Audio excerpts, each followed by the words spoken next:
എല്ലാ പ്രിയപ്പെട്ട പ്രേക്ഷകർക്കും നമസ്കാരം. പറയാനും കേൾക്കാനും അത്ര സുഖകരമല്ലാത്ത ഒരു വാർത്തയെക്കുറിച്ചിട്ടാണ്. നെന്മാറ ഇരട്ട കൊലപാതകം. മുന്നെയൊക്കെ ഇത്തരത്തിൽ പത്രമാധ്യമങ്ങൾ ക്രൈമുമായി ബന്ധപ്പെട്ട വാർത്തകൾ റിപ്പോർട്ട് ചെയ്യുന്ന സമയത്ത് നമുക്ക് അത് എവിടെയോ നടന്ന ഒരു സംഭവമായിരുന്നു, ആരൊക്കെയോ അതിൽ ബാധിക്കപ്പെട്ടിട്ടുണ്ട് എന്നുള്ള ചിന്തയായിരുന്നു. എന്നാൽ ഇന്ന് ഇത്തരത്തിലുള്ള വാർത്തകൾ കേൾക്കുന്ന സമയത്ത് സാധാരണ മലയാളികൾ ചെറിയ രീതിയിലൊന്ന് ഭയപ്പെടുന്നുണ്ട്. കാരണം അവർ അവരുടെ ചുറ്റുപാടുകളെ കുറിച്ചിട്ട് ആകുലരാവുന്നുണ്ട്. പോലീസ് സംവിധാനങ്ങളുടെ വലിയ വീഴ്ച ഈ നെന്മാറ ഇരട്ട കൊലപാതകത്തിലും നമുക്ക് കാണാനായിട്ട് സാധിക്കും. ധാരാളം ക്രൈമുകളാണ് ഡേ ടു ഡേ റിപ്പോർട്ട് ചെയ്യപ്പെടുന്നത്.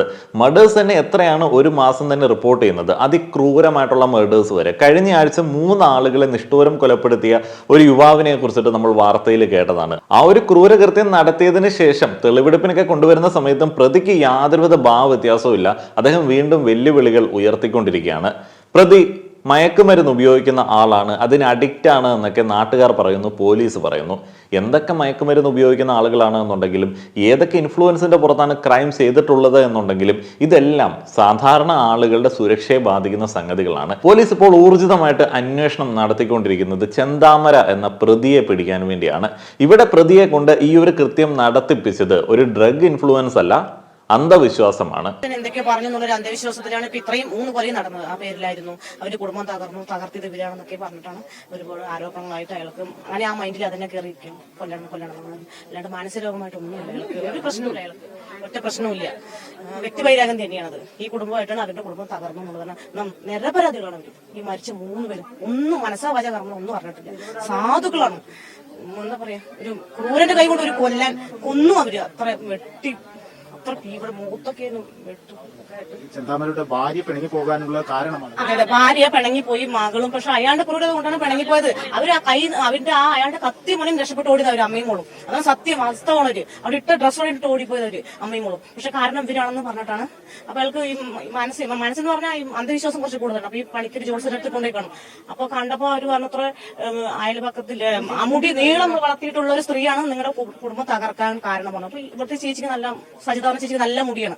അപ്പൊ അയാൾക്ക് കണ്ട അവസ്ഥയിൽ സജിത ചേച്ചിയുടെ മുടിയാണ് അവർക്ക് തോന്നിയത്. അപ്പൊ ഇവരായിരിക്കും എന്റെ കുടുംബം തകരാനുള്ള കാരണം എന്ന് മനസ്സിൽ പക വെച്ചുകൊണ്ട് നടന്ന ആ ചേച്ചിനെ കൊന്നു. ഇപ്പൊ 5 വർഷങ്ങൾക്ക് ശേഷം അവരുടെ ഭർത്താവിനെയും അമ്മനെയും കൊന്നു. ഈ വിശ്വാസം, അന്ധവിശ്വാസം എന്നിവയെ വേർതിരിച്ച് പറയുന്നത് വലിയ കോംപ്ലിക്കേറ്റഡ് ആയിട്ടുള്ള ഒരു ടാസ്ക് ആണ്. എന്താണ് നല്ല വിശ്വാസം, എന്താണ് അന്ധമായിട്ടുള്ള വിശ്വാസം എന്നുള്ളതിനെ കുറിച്ചിട്ട് വലിയ നിർവചനങ്ങളൊക്കെ വിശ്വാസികൾ കൊടുക്കാറുണ്ട്. വിശ്വാസികളാണ് അത്തരത്തിലുള്ള നിർവചനങ്ങൾ കൊടുക്കുന്നത്. ആരുടെയെങ്കിലുമൊക്കെ ജീവന് അപായം ഉണ്ടായിക്കഴിഞ്ഞാൽ അത് അന്ധവിശ്വാസവും, അല്ലാതെ ജീവൻ അപായം ഉണ്ടാവാത്ത രീതിയിൽ മുന്നോട്ടേക്ക് പോവുകയാണെന്നുണ്ടെങ്കിൽ അത് നല്ല വിശ്വാസവുമായിട്ടാണ് നമ്മൾ കരുതി പോരുന്നത്. ഇനി ജ്യോതിഷം എന്ന് പറയുന്നത് അന്ധവിശ്വാസമായിട്ട് കരുതുന്നില്ല പല ആളുകളും. ഈ പണിക്കന്മാർ എന്തോ കവടി നിരത്തി ചില കാര്യങ്ങളൊക്കെ പറഞ്ഞു കൊടുക്കാറുണ്ട്. അപ്പോൾ ആ ഒരു കവടി നിരത്തി പറഞ്ഞു കൊടുക്കുന്ന കാര്യങ്ങൾ ചിലത് ചില ആളുകൾക്ക് ദോഷകരമായിട്ടും ചില ആളുകൾക്ക് ഗുണകരമായിട്ടും വരാറുണ്ട്. എന്നാലും ആ ഒരു ശാസ്ത്രം എന്നാണ് പറയുന്നത്, ആ ഒരു ശാസ്ത്രം ഒരു അന്ധവിശ്വാസമായിട്ട് കരുതപ്പെടുന്നില്ല. ഈ പണിക്കന്മാർ എന്ന് പറയുന്ന ആളുകൾ, ജ്യോതിഷികൾ എന്ന് പറയുന്ന ആളുകൾ, അവരിൽ പല തരക്കാരുണ്ട്. സിനിമാ മേഖലയിലുള്ള ആളുകൾക്ക് സേവനങ്ങൾ ചെയ്യാൻ വേണ്ടി മാത്രമായിട്ടുള്ള ചില ആളുകളുണ്ട്. സിനിമാ നടീനടന്മാർക്ക് സിനിമകളുടെ വിജയവുമായി ബന്ധപ്പെട്ടും അവരുടെ കരിയറുമായി ബന്ധപ്പെട്ടുമൊക്കെ സംശയങ്ങൾ ചോദിക്കുന്നതും സേവനങ്ങൾ എടുക്കുന്നതും ഇവരിൽ നിന്നാണ്.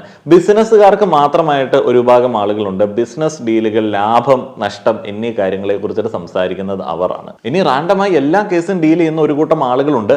അവരാണ് ചില ആളുകൾക്ക് മറ്റുള്ള ആളുകളെ ബാധിക്കുന്ന തരത്തിലേക്കുള്ള ചില സജഷൻസ് ഒക്കെ കൊടുക്കുന്നത്. കൂടോത്രം പോലെയുള്ള കാര്യങ്ങൾ, സമ്പത്തിനെ ആകർഷിക്കുക പോലെയുള്ള കാര്യങ്ങൾ, തനിക്കെതിരായി നിൽക്കുന്ന ശത്രുവിനെ ഇല്ലാതാക്കുക പോലെയുള്ള കാര്യങ്ങളൊക്കെ ഇവരാണ് കൂടുതലായി ഡീൽ ചെയ്യുന്നത്. വാളെടുക്കുന്നവനൊക്കെ വെളിച്ചപ്പാട് എന്ന് പറയുന്ന രീതിയിൽ പ്രവർത്തിക്കുന്ന ഈ ഒരു മേഖലയിൽ അറ്റവും മൂലയുമൊക്കെ ചെറിയ പദങ്ങൾ മാത്രം പഠിച്ചിട്ട് ചില ആളുകൾ ഈ ഒരു പണിക്ക് ഇറങ്ങുന്നുണ്ട്.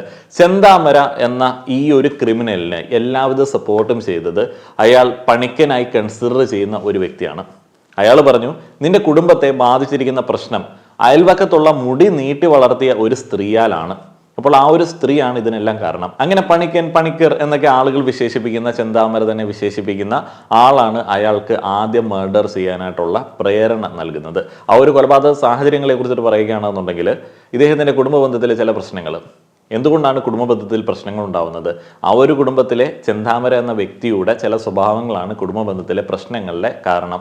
എന്നാൽ അന്ധവിശ്വാസികളായിട്ടുള്ള ആളുകൾ, അല്ലെങ്കിൽ ഏതെങ്കിലും തരത്തിൽ എപ്പോഴും ഏതെങ്കിലും അദൃശ്യ ശക്തികളെ ഡിപ്പെൻഡ് ചെയ്യുന്ന ആളുകൾ പൊതുവായി വെച്ചുകൊണ്ട് നടക്കുന്ന ഒരു ചിന്താഗതിയുണ്ട്, തങ്ങൾ കാരണം ഒരു പ്രശ്നം ഉണ്ടാവില്ല. തൻ്റെ തോൽവി മറ്റൊരാൾ കൂടോത്രം ചെയ്തുകൊണ്ടായിരിക്കാം. തനിക്ക് എന്തെങ്കിലും ലാഭമുണ്ടാവാത്തത് ദൈവത്തെ തൃപ്തിപ്പെടുത്താത്തത് കൊണ്ടായിരിക്കാം. അല്ലാതെ തൻ്റെ പ്രവൃത്തിയിൽ ഒരു പ്രശ്നമുണ്ടെന്ന് ഒരു വിശ്വാസിയും അന്ധവിശ്വാസിയും വിചാരിക്കാറില്ല. അതുകൊണ്ട് തന്നെ അവർ കറക്ഷന് വിധേയരാവാറില്ല. അതുകൊണ്ട് തന്നെ ഈ ഒരു അന്ധവിശ്വാസി ചെന്താമര അദ്ദേഹത്തിൻ്റെ ഏറ്റവും പ്രിയപ്പെട്ട പണിക്കരെ പോയി കാണുന്നു. പണിക്കർ പറയുന്നു, പണിക്കർ ഇത്തരത്തിലുള്ള അന്ധവിശ്വാസങ്ങൾ അല്ലെങ്കിൽ ഇത്തരത്തിലുള്ള ആളുകളെ കൊണ്ടാണ് ജീവിച്ചു പോകുന്നത്. അയാൾ പറയുന്നു, നിന്റെ പ്രശ്നമല്ല, അയൽവക്കത്തുള്ള സ്ത്രീയുടെ പ്രശ്നമാണ്. അവരാണ് നിങ്ങളുടെ കുടുംബത്തിൽ പ്രശ്നങ്ങൾ ഉണ്ടാക്കുന്നത്.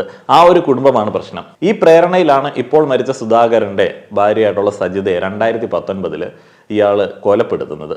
പിന്നീടും അദ്ദേഹത്തിൻ്റെ ലിസ്റ്റിൽ കുറേയധികം ആളുകളുണ്ട് എന്നുള്ള അഭ്യൂഹമൊക്കെ പലയിടത്തായി കേൾക്കുന്നുണ്ട്. നാട്ടുകാരിൽ ചില ആളുകൾക്ക് പേടിയുണ്ട്. ഇയാൾ വരുന്നുണ്ട് എന്ന് അറിയുന്ന സമയത്ത് തന്നെ ആളുകൾ വീട്ടിൽ കയറി കതകടച്ച് ഒളിച്ചിരിക്കുന്നു. രാത്രിയിൽ പുറത്തിറങ്ങുന്നില്ല. ആ ഒരു മേഖലയിൽ തന്നെ കാര്യമായിട്ടുള്ള ഭീതി ഇയാൾ കാരണമുണ്ട്. കാരണം അത്ര ക്രൂരനാണ്, മനുഷ്യത്വം അദ്ദേഹത്തിൻ്റെ മുഖത്ത് പോലും വായിച്ചെടുക്കാനില്ല എന്ന് സഹപ്രവർത്തകനൊക്കെ പറയുന്നുണ്ട്. എന്തൊക്കെയാണെങ്കിലും അദ്ദേഹത്തിൻ്റെ ആ ഒരു രീതികളെ ഒരു സൈക്കോയുടെ രീതികളായിട്ട് മാധ്യമങ്ങളും അതേപോലെ തന്നെ നാട്ടുകാരും ഒക്കെ വിശേഷിപ്പിക്കുന്നുണ്ട്. അനുദിനം ധാരാളം ക്രൈംസ് റിപ്പോർട്ട് ചെയ്യപ്പെടുന്നു. ഇഷ്ടംപോലെ മർഡേഴ്സ് ഉണ്ടാവുന്ന, അതിനെ അഡ്രസ്സ് ചെയ്യുന്ന, അതിനെ ഡീൽ ചെയ്യുന്ന നമ്മുടെ നിയമവ്യവസ്ഥിതിക്ക് ഇയാൾ ഒരു കൊലയാളി മാത്രമാണ്. അയാൾക്ക് എല്ലാ കൊലയാളികൾക്കും കിട്ടാറുള്ളത് പോലെയുള്ള ഒരു ജാമ്യം ലഭിക്കുന്നു. എന്നാൽ അതിലൊരു ജാമ്യ വ്യവസ്ഥിതി ഉണ്ടായിരുന്നു, നെന്മാറയിൽ വന്ന് താമസിക്കരുത്. എന്നാൽ ആ ഒരു ജാമ്യ വ്യവസ്ഥ തെറ്റിച്ചാണ് അദ്ദേഹം 1 മാസമായി നെന്മാറയിൽ തങ്ങിയതും പോലീസ് അതിൽ കൃത്യമായിട്ടുള്ള ആക്ഷൻ എടുക്കാതിരുന്നതും. പോലീസിന്റെ ഭാഗത്തുനിന്നുള്ളത് ജാമ്യത്തിൽ ഇറങ്ങിയ മനുഷ്യനെ ആ ജാമ്യ കണ്ടീഷൻ വരയിൽ ചെയ്ത് ഇവരെ വീടിനടുത്ത് വന്ന് താമസിച്ച് ആ വീട് ഇയാളുടെ പഴയ വീട്ടിൽ വന്ന് നിന്നിട്ട് ഇയാൾ കൊടുവാട് ഉപയോഗിച്ച് അതിലേക്ക് നടന്ന് ഇവരെ വെട്ടിക്കൊല്ലുമെന്ന് ഡിക്ലെയർ ചെയ്ത് നടക്കുകയാണ്. മരണപ്പെട്ട സുധാകരനും മകളും അവിടുത്തെ കണ്ടു. അയാൾ ഇയാൾ വിളിച്ചിട്ട് വന്നില്ല, പോലീസ് സ്റ്റേഷനകത്ത് കയറിയില്ല. പ്രതി വെളിയിലൊരു വണ്ടിയുടെ അടുത്ത് വന്ന് നിൽക്കാം, സൗകര്യം ഉണ്ടെങ്കിൽ എസ് അങ്ങോട്ട് ചെല്ല്. അവിടെ പോയി അയാളോട് സംസാരിച്ച് വാണിംഗ് ചെയ്യുന്നത്. എന്ത് വാണിംഗാണ്, എന്താണ് വാണിംഗ് എന്ന് എനിക്ക് മനസ്സിലാകുന്നില്ല. ഇവന്റെ അടുത്ത് വാണിംഗ് ഇല്ല, നടക്കുമോ? ഇപ്പോൾ നടക്കുന്ന ഒരു ടൈറ്റിൽ കേസിന് വാണിംഗ് ഒന്നും ചെയ്താൽ വെട്ടുകത്തിയായിട്ട് അവൻ നടക്കില്ല. അതിന് ശേഷം നടന്നല്ലോ. അതുകൊണ്ട് ആ വാണിംഗ് എന്താ പ്രയോജനം? അയാളെ അറസ്റ്റ് ചെയ്തില്ല. ഒരു വലിയ അറസ്റ്റ് ചെയ്യുന്നായിരുന്നോ പോലീസ്? അന്നേരം വാളുകൊണ്ട് നടന്നവനല്ലേ. അറ്റംപ്റ്റ് മർഡറിൽ കേസെടുക്കാമല്ലോ, 307 എടുക്കാമല്ലോ. 41, 102 അനുസരിച്ച് അറസ്റ്റ് ചെയ്യണ്ടേ? എൻഒടി പ്രൊസീഡിങ്സ് എടുക്കണ്ടേ ഇയാളുടെ പേരില്? അതിനുള്ള നിയമം വെച്ചിരിക്കുന്നത്. ഇങ്ങനെയാണ് പ്രാന്തരാക്കി നടക്കുന്നവനെ കൊണ്ടുവരുന്ന വീട്ടിലെ നിയമം ഉണ്ടാക്കിയിരിക്കുന്നത്. അവനെ ജയിലിൽ പിടിച്ചിട്ടുണ്ടേ. അത് കണ്ടീഷൻ വയലേഷനും അവൻ നടത്തിയല്ലോ. പൊതുവെ 2 ജീവനാണ് പോയത്. ആ കൊച്ചു ഭയപ്പെട്ടു, എന്റെ അമ്മയെ കൊന്നു, ഇനി അച്ഛനെയും ഞങ്ങളെല്ലാം കൊല്ലും, അവനെ പകയായിട്ട് നടക്കുകയാണ് അവനെ. പലപ്പോഴും ജാമ്യം ലഭിച്ചിറങ്ങുന്ന പ്രതികൾ ഒത്തിരിയധികം കേസിനെ പ്രതികൂലമായി ബാധിക്കുന്ന രീതിയിലേക്ക് കാര്യങ്ങൾ ചെയ്യാറുണ്ട്. ചില ആളുകൾ വീണ്ടും അവരുടെ പൂർത്തീകരിക്കാത്ത ക്രൈമിലേക്ക് ഏർപ്പെടാറുണ്ട്. ഈ പറയുന്ന കാര്യങ്ങളൊന്നും കാര്യമായിട്ട് അഡ്രസ്സ് ചെയ്യുന്ന ഒരു സിസ്റ്റം നമുക്കില്ല എന്നുള്ളത് വലിയ ഭീതിജനകമായിട്ടുള്ള സംഗതിയാണ്. പുറത്തിറങ്ങിയ സമയത്തും സഹപ്രവർത്തകരോടക്കം പറഞ്ഞൊരു കാര്യമുണ്ട്, 1 മർഡർ ചെയ്താലും 2 മർഡർ ചെയ്താലും ശിക്ഷ ഒന്ന് തന്നെയാണ്. അതുകൊണ്ട് തന്നെ താൻ ചില ആളുകളെ കൂടി കൊല്ലാനായിട്ട് നോട്ടമിട്ടിട്ടുണ്ട്. ഇതുപോലുള്ള കാര്യങ്ങളൊക്കെ ഉണ്ട്. നാട്ടുകാർ ഇതിനെക്കുറിച്ച് സംസാരിക്കുന്നുണ്ട്. പോലീസിൻ്റെ അടുത്ത് ഈ മരിച്ച സുധാകരൻ, അമ്മ അടങ്ങുന്ന ആ ഒരു കുടുംബം നേരത്തെ തന്നെ പറഞ്ഞിട്ടുണ്ട്. എന്നാൽ ഇതിനൊന്നും കാര്യമായിട്ട് അഡ്രസ്സ് ചെയ്തില്ല. ഇയാളെ പിടിച്ച് വാൺ ചെയ്ത് മാത്രമാണ് വിട്ടത് എന്നൊക്കെ അറിയാൻ കഴിയുന്നു. ഇയാൾ കയ്യിൽ എപ്പോഴും കത്തിയുമായിട്ടാണ് നടക്കുന്നത്. ഇങ്ങനെ 100 കാര്യങ്ങളാണ് നാട്ടുകാർ പറയുന്നത്. ഇവിടെയാണ് വലിയ കൃത്യവിലോപം പോലീസിന്റെ ഭാഗത്ത് നിന്ന് ഉണ്ടായിരിക്കുന്നത്. ഒരു കുറ്റകൃത്യം നടന്നാൽ വളരെ പെട്ടെന്ന് തന്നെ ആ ഒരു പ്രതിയെ പിടികൂടുന്ന, ആ ഒരു കേസ് തെളിയിക്കുന്ന കേരള പോലീസിന്റെ മിടുക്കിനെ കുറിച്ച് നമ്മൾ എപ്പോഴും പറയാറുണ്ട്. അത് ശരിക്കും പറയേണ്ടത് തന്നെയാണ്. വളരെ എഫിഷ്യൻ്റ് ആണ് ഇവിടെയുള്ള പോലീസുകാർ. എന്നാൽ ഒരു ക്രൈമിനെ അവോയ്ഡ് ചെയ്യാൻ പറ്റുന്ന സാഹചര്യങ്ങളെ കണക്കിലെടുത്ത് അത് തടയാൻ പറ്റുന്ന സാഹചര്യങ്ങളെ പലപ്പോഴും ഇവിടെയുള്ള പോലീസ് തന്നെ കണക്കിലെടുക്കുന്നില്ല എന്ന് എനിക്ക് തോന്നുന്നു. പലപ്പോഴും ഈ നാട്ടുകാരും അതേപോലെ തന്നെ അയൽപക്കക്കാരും ഒക്കെ ഭീഷണിയാണ് എന്ന് പറയുന്ന ആളുകളുടെ കാര്യത്തിൽ പോലീസ് വലിയ ശ്രദ്ധ കൊടുക്കുന്നില്ല. അതുകൊണ്ട് തന്നെ ക്രൈം നടന്നതിന് ശേഷം നമ്മൾ ഈ പ്രതിയെ പിടിച്ച് മാസ് കാണിച്ചിട്ട് എന്ത് കാര്യം? കാരണം നഷ്ടപ്പെട്ട ആളുകൾക്ക് വീണ്ടും നഷ്ടപ്പെടുകയാണ്. കൂട്ടക്കൊലപാതകങ്ങളൊക്കെയാണ് നടക്കുന്നത്, നിഷ്ഠൂരമായിട്ടുള്ള കൊലപാതകങ്ങൾ. പല കേസുകളിലും പിടിക്കപ്പെടുന്ന പ്രതികൾക്ക് യാതൊരു പശ്ചാത്താപവും ഇല്ല. അതിപ്പോൾ ആ ഒരു യുവ കൊലയാളി ഗ്രീഷ്മയാണെങ്കിലും ബാക്കിയുള്ള ആളുകൾക്കും ആർക്കും ഒരു പശ്ചാത്താപവും ഇല്ല. എല്ലാവരും ഫുൾ കോൺഫിഡൻ്റ് ആണ്. ഇത്രയധികം ക്രിമിനൽ മെൻറ്റാലിറ്റി ഉള്ള ആളുകളെ അനുദിനം ഓരോ ക്രൈമിൽ കൂടെ നമ്മൾ കാണുന്ന ആ ഒരു സാഹചര്യത്തിൽ ആളുകൾ അവരുടെ ഭീതി പങ്കുവയ്ക്കുന്ന സമയത്ത്, അവർക്കെതിരെയുള്ള ഭീഷണി പങ്കുവയ്ക്കുന്ന സമയത്ത് അതിനെ പോലീസ് സീരിയസ് ആയിട്ട് തന്നെ എടുക്കേണ്ടതുണ്ട്. പെട്ടെന്ന് പിടിച്ചാ മതിയായിരുന്നു, പിടിച്ചിട്ട് കൊന്നു ഞങ്ങൾക്ക് സമാധാനം. വിളിച്ചിട്ടില്ല. അവരെ കൊണ്ട് എന്താ ഉപകാരം? അവർക്ക് എത്ര കംപ്ലൈന്റാ കൊടുക്കുന്നത്, എന്നിട്ട് ഒരു റിയാക്ഷൻ എടുക്കാത്ത അവർ പോലീസുകാരാണോ? മോളി പരാതി കൊടുത്തതിന് ശേഷവും പോലീസിൽ വിളിച്ച് അന്വേഷിച്ചിരുന്നല്ലേ? വിളിച്ചന്വേഷിച്ചിരുന്നു.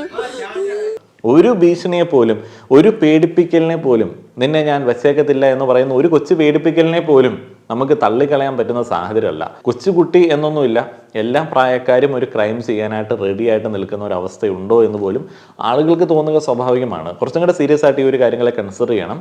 പലപ്പോഴും ഡ്രഗ് അബ്യൂസിനെ കുറിച്ച് നമ്മൾ പറയാറുണ്ട്, സിന്തറ്റിക് ലഹരികളുടെ ഉപയോഗം, മദ്യത്തിന്റെ വില കൂടുന്നതിനെ കുറിച്ചിട്ടും വില കൂടുന്നതുകൊണ്ട് ആളുകൾ മദ്യപിക്കാതെ ഇരിക്കുന്നതിനെ കുറിച്ച് നമ്മൾ പറയാറുണ്ട്. എന്നാൽ ഇത് തമ്മിൽ വലിയ ഒരു കോറിലേഷൻ ഉണ്ട്. നാളത്തെ വീഡിയോയിൽ ആ ഒരു കാര്യങ്ങളെക്കുറിച്ച് സംസാരിക്കാമെന്ന് വിചാരിക്കുന്നു. നന്ദി.